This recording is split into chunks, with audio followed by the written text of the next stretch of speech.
Om Shanti, how are you? A brother recently called me and said that he is feeling peaceless nowadays. Then I asked for the reason. He said he is feeling peaceless and sad for no reason. And I know of a woman who was a government servant. She was very pious in nature. She loves to visit temples, and she had this huge plan of visiting all famous temples of India soon after her retirement. But to her dismay, soon after her retirement, she was facing a huge health trauma that she couldn't even step outside her home. So that made her so sad and depressed that she spent all her life till her death complaining about her inability to step outside her home. She felt really worthless to live any longer. And few decades back, a famous celebrity in our state in a news magazine reported that he was feeling a strange kind of sadness soon after taking an afternoon nap. So I was really surprised on reading it because I have never experienced such thing. But he said that this should be common to everybody, but that was not the case. The actual reason that celebrity, who was a very famous cinema star, the reason he was feeling that sadness during the afternoon soon after taking nap is because he was so busy acting and making money, and he was basically deriving happiness by doing his work. So it is when he doesn't do work, it makes him feel sad, which means sadness is always there. But it is because he is diverting his mind away from sadness by keeping himself busy in the work he really loves, that he thinks that he was happy, but truly it is not happiness that he is experiencing, but it is the intoxication towards working in films that makes him feel that kind of strange happiness. So when he can no longer experience that, he is obviously left with the sadness which was originally always with him. You should understand that it is when one's mind becomes weak, he will start experiencing sorrow and pain. When his mind is really strong, he'll experience nothing but true happiness. So in the example I mentioned about that women who love to visit temples, it was because her mind is weak and she could no longer keep it busy, then she started experiencing the underlying sadness that is always there with her. But for the time she was busy working, she was able to divert her mind, but the sorrowness was deep down there always with her. It is when she was refrained from working anymore, then she started experiencing what is actually left of her. In a school, it is common to find those who fail feel sad. But the strange thing that happens with the really brilliant students is, obviously they wouldn't fail, but still if they happen to get a lesser mark than they usually get, that is more than enough for them to feel depressed. We might have seen such cases while we were studying at schools and colleges. But what we fail to notice is the brilliant students for them to get sad, they need not get lesser marks, but if they are so disciplined that they spend each day working on their academics, if for some reason if they are unable to do their scheduled work for one particular day, that is enough for them to get depressed. Here they haven't written exam, it is not the result that make them depressed, but it is their not completing the scheduled work on time that actually depress them, because they are kind of addicted to working. So you can also find it among the successful businessmen. Even after earning more than enough, they couldn't stop working. Not because they wanted to earn more, because they know they had enough of it, more than enough of it, but still it is not the money that actually gives them happiness, but it is their working that gives them happiness, and that is the main reason they keep working. But unfortunately you can't go on for working till your death. Obviously you will reach a physical condition where you can no longer work. You know what happens then? They will feel so depressed. So a famous established film director, while he was bedridden due to kidney failure, he says that he couldn't stop thinking of writing new scripts. So that itself makes him very depressed. He even finished writing the script while in bed, but unfortunately he couldn't get anybody to buy it. So that makes him more depressed, which actually took his life. Of course, it is always better to do something productive than doing nothing. Despite that, even doing productive work and getting addicted to doing something productive is also not good for your mind. Because what you get out of working is not happiness, but a kind of addiction or intoxication that you get by doing those works. So that is why you should always do work out of happiness, and you shouldn't do work for happiness. And when you become depressed for any reason, you will start developing many negative thoughts, including suicidal thoughts. So that is the actual symptom of the weak mind. Believe it or not, everybody in this world have weak mind, and it is because they are weak, they get themselves addicted to mobile phones, televisions, alcoholic drinks, and lustful things.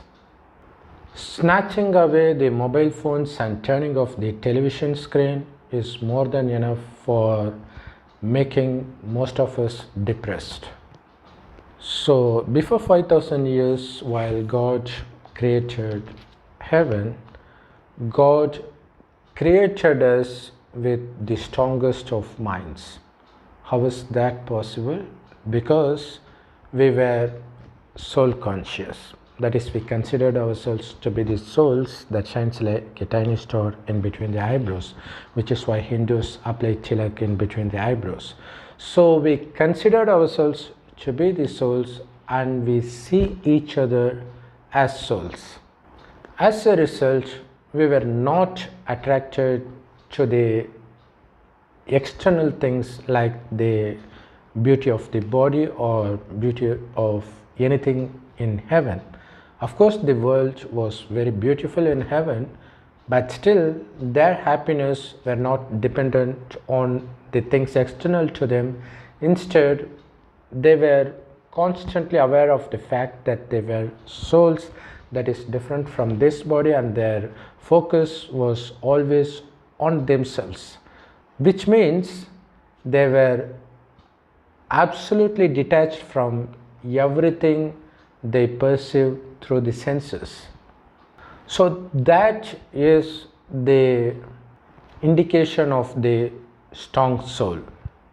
So they stayed constantly blissful because the very nature of the soul itself is blissfulness.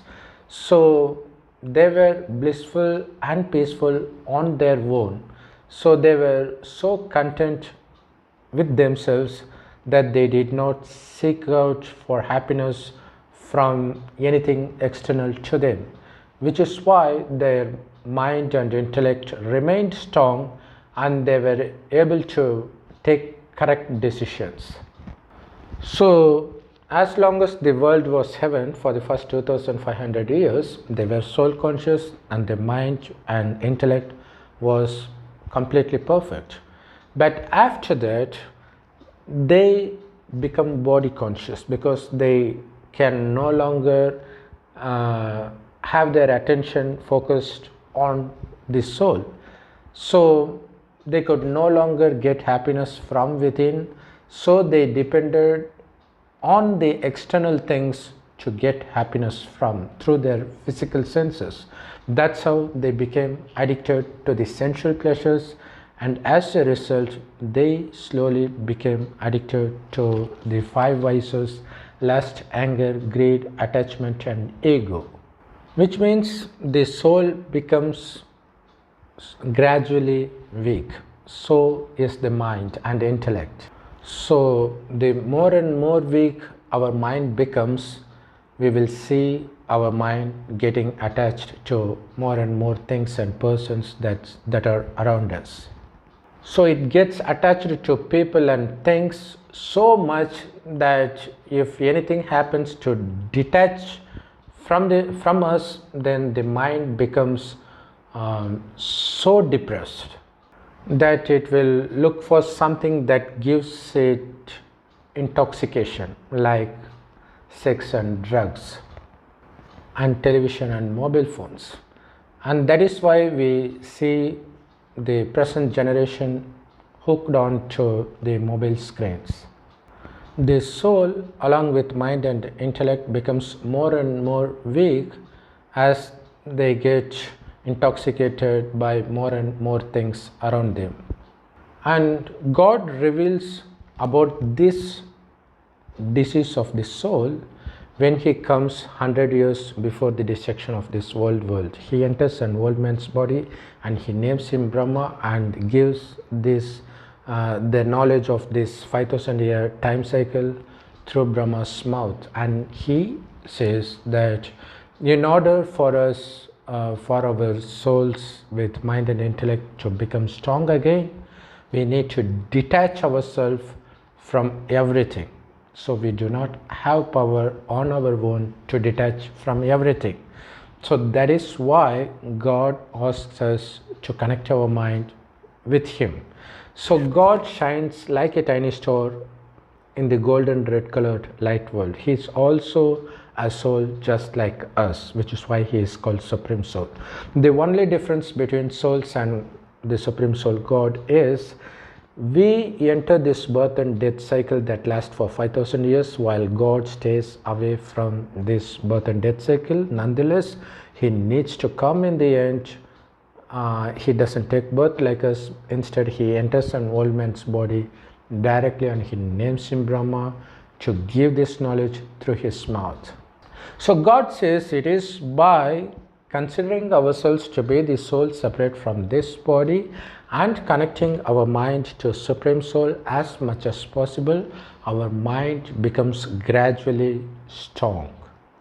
We need to detach ourselves from everything that we see here in this old world, because that will trigger us to get addicted to those five vices again. So we need to be cautious about that, and God cautions us through his knowledge called Murli, which is available absolutely free of cost in all Brahma Kumari's Rajyog meditation centers.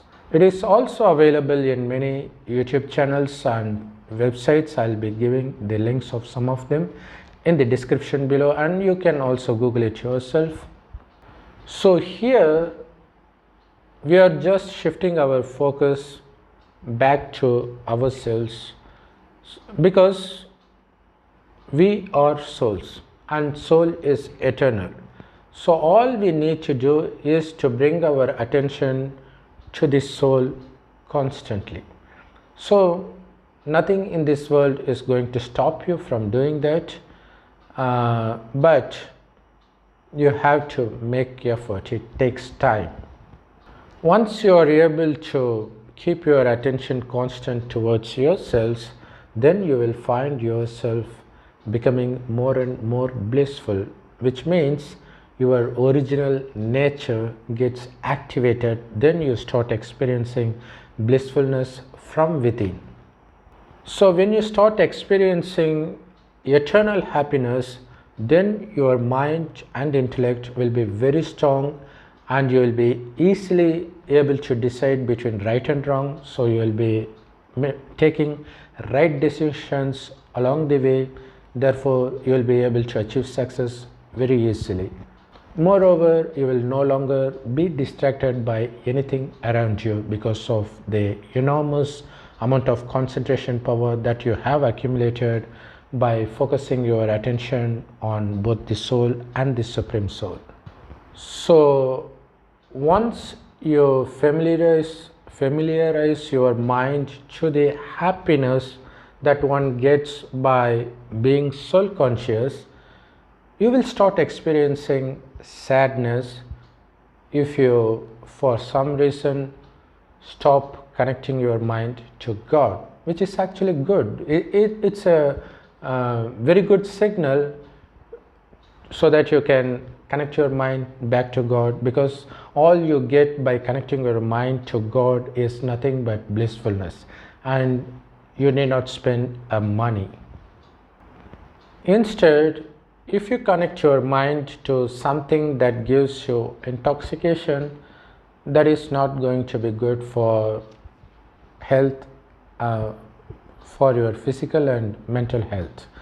Whereas if you stay intoxicated by connecting your mind to God, that is very good both for your physical and mental health, not only for this birth but for the upcoming births, because the more you are able to stay soul conscious, the more is the chance that you are going to take birth in heaven again right from the beginning.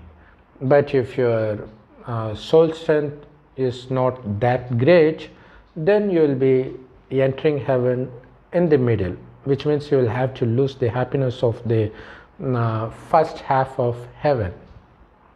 So you don't want that to happen, right? So all you need to do is to keep your mind busy with remembrance of God and remembrance of the knowledge points of God. So that is all you need to do to come out of any kind of depression and to stay happy forever. Om Shanti. Thanks for watching.